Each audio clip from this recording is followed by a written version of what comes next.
Hello guys, welcome back to my YouTube channel Jingling Gyan.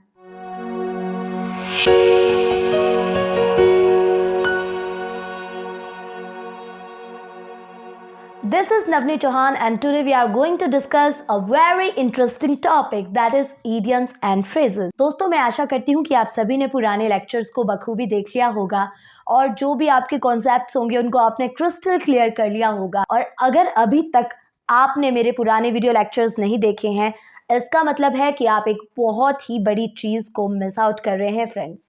तो friends एक बार फिर से मैं लेकर के हाजिर हूँ बहुत ही प्यारा सा टॉपिक, बहुत ही कम्पिटिटिव एग्जाम के पॉइंट ऑफ व्यू से इम्पोर्टेंट टॉपिक जो है इडियम्स एंड फ्रेजेस, जो कि हिंदी और इंग्लिश ग्रामर दोनों का ही बहुत इंपॉर्टेंट पार्ट रहता है। So without further ado let's get started.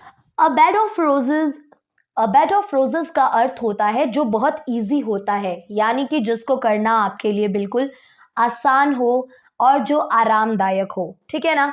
ऐसी कोई चीज़ जिसमें आपको कोई भी कठिनाई ना आ रही हो और वो आपके लिए आसान हो जाए, उसी को ही हम बेड ऑफ रोजेस कहते हैं फ्रेंड्स।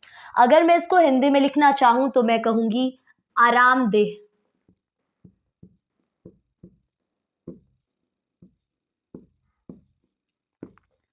यस फ्रेंड्स, आरामदेह या फिर सुविधाजनक, यानी कि ऐसी चीज जिसको करने में आपको कोई ज्यादा मेहनत नहीं करनी पड़ती। तो अ बेड ऑफ रोजेस के लिए अगर मैं आपके पास एग्जाम्पल दूं तो हम कह सकते हैं life is not a bed of roses. जो जीवन होता है वो फूलों की सेज नहीं होता है, वो कठिनाइयों का पूरा समंदर होता है। आप देखते हो कि हर एक की लाइफ जो है उसमें कुछ ना कुछ ट्विस्ट होता है, कुछ ना कुछ परेशानी हर किसी की लाइफ में होती है। तो आप इसको यूज करके सेंटेंस बना सकते हो।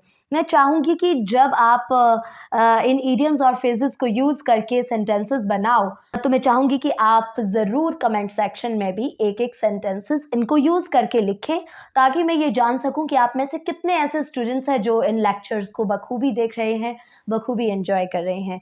अ बेड ऑफ रोजेस का अर्थ होता है आरामदेह, और मैंने आपको कहा कि आप इसका यूज सेंटेंसेस में कर सकते हो, इसका यूज करके सेंटेंस बना सकते हो। इसी का बिल्कुल अपोजिट आप क्या लिख सकते हो, अ बेड ऑफ थॉर्न। क्योंकि इसका मैं अपोजिट लिखने जा रही हूँ इसलिए इसके एकदम सामने लिखने जा रही हूँ ताकि आपको एकदम समझ आए।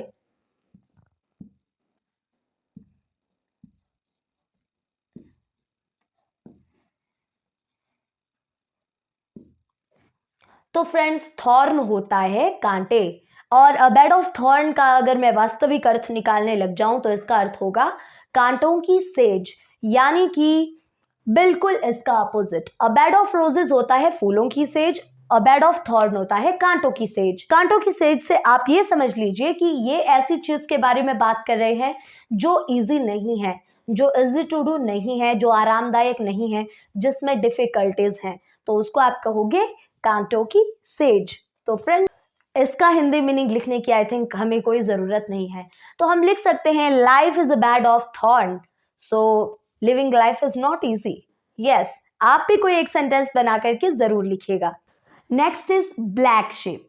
ब्लैक शिप का मतलब होता है जो द्रोही होता है, यानी कि पूरे ग्रुप में कोई एक ऐसा व्यक्ति जो उस पूरे ग्रुप के हिसाब से ना चल रहा हो, जिसके विचार उनके खिलाफ हो, यानी कि मैं इसको हिंदी में लिख सकती हूं द्रोही।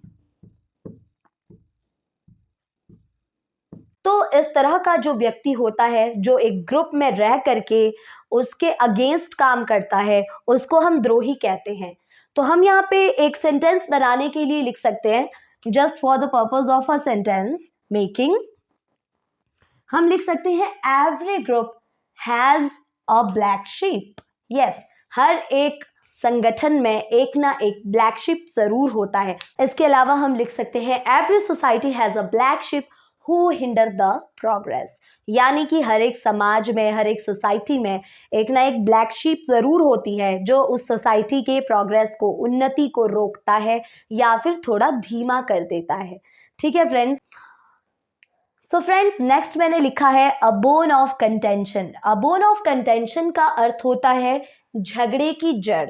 ये किसी व्यक्ति को लेकर के भी आप बोल सकते हो या फिर कोई और कोई हैबिट को भी लेकर के आप बोल सकते हो।